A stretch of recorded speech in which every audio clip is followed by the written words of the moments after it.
started rounding up suspected terrorists and detaining them in camps, you see, and this didn't go down very well because obviously a lot of innocent, well, if any of them were innocent, excuse me, were being rounded up, put in camps, and the situation got really bad.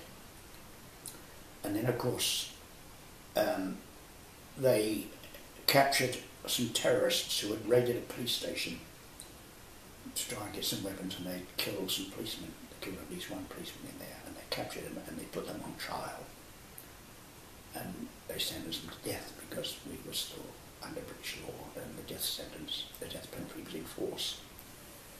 Well, Ergen said that they would kidnap and take hostage servicemen, and if they hanged these terrorists who had been convicted, they would hang the British servicemen.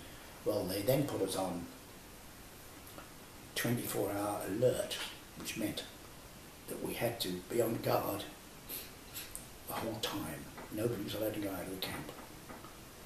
We would stay there and do guard duty, 12 hours on and 12 hours off, which is British. And then they captured these two guys, these two intelligence sergeants, Mervyn Pace and Clifford Martin, and they held them hostage and said that if they hanged the guilty terrorists, they would hang those two. Well, they went ahead and hanged the terrorists, and 2 days later they found the bodies of these two sergeants hanging from a eucalyptus tree up near Netanya. And to compound this enormity, they booby-trapped the bodies so that when they cut them down, they exploded and wounded the officer who cut them down, you see.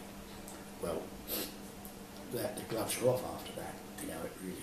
It really got nasty, turned very nasty. Mm-hmm. And about a day or two after the bodies were discovered, a Palestine police armoured car was in Tel Aviv on routine patrol, and for some reason a busload of Jews were out. What they were doing out, I don't know, because most of the Jewish population hunkered down, and fearing that there was going to be reprisals taken. Mm. And indeed there were, and this Palestine police armoured car wrecked this bus, this machine gun, and killed and wounded a lot of the passengers inside. It was reported the next day in the Palestine Post, which was a Jewish English language newspaper. They just reported it as an incident, you see.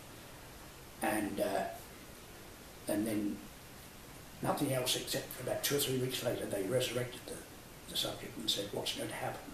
Has anybody been called to task for this? Has anybody been reprimanded? And if so, why not, you see?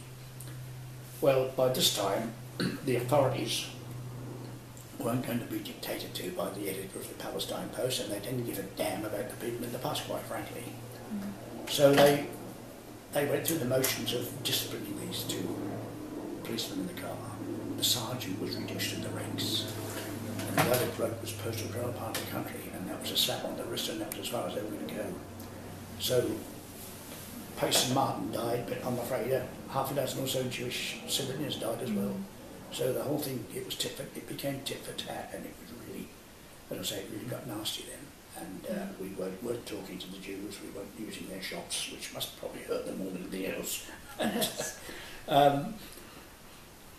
And we were going about armed to the teeth, and when the talk became prevalent about the United Nations resolution about Palestine, you see, they were talking about dividing the country up into two and creating the state of Israel. Well, that didn't go down very well with the Arabs for obvious reasons. They began to get a bit naughty as well, not with us. And there were plenty of cases of Jews being killed by Arabs, just wantonly.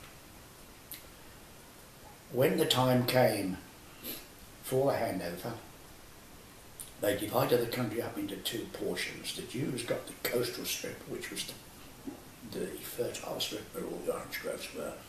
The poor old Arabs got the bit in the middle, bit inland, which is goat grazing country, in effect, nothing more.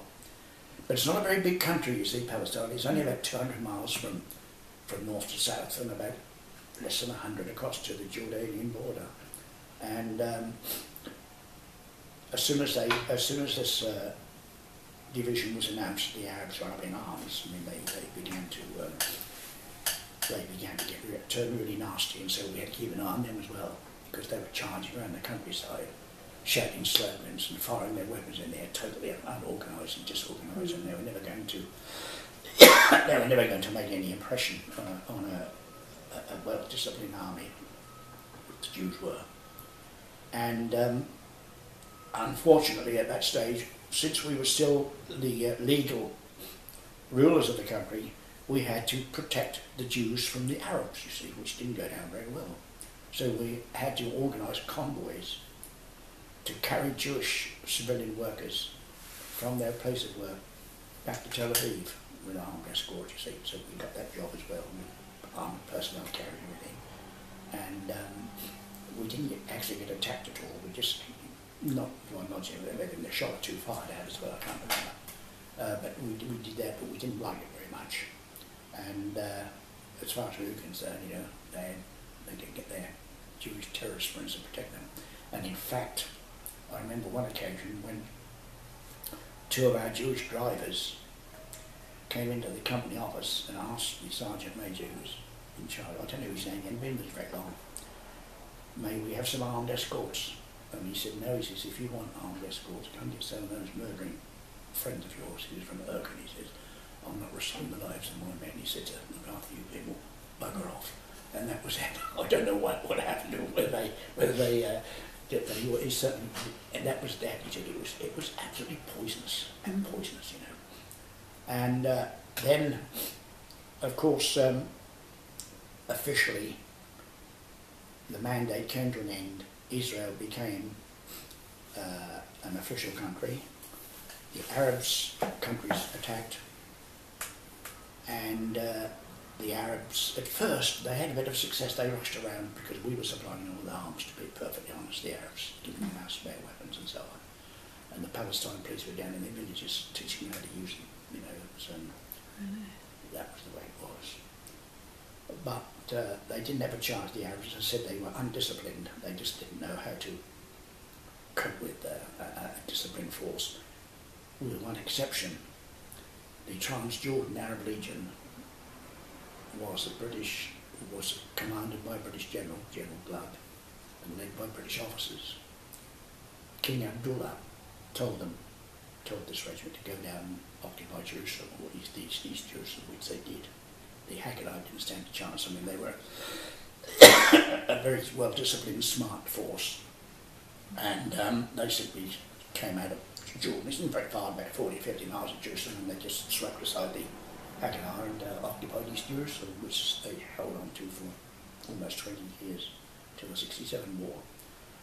But it didn't help the Arabs at all. The Jews easily kept the others at bay. I said, because a lot of them had been in the British Army. They were well disciplined and well trained in the use of arms and so on and so forth. And of course they had the backing of the Americans, who were supplying them with arms, as usual. So we became guests in the country, you might say. We were it was no longer any of our business. And so we breathed a sigh of relief and thought,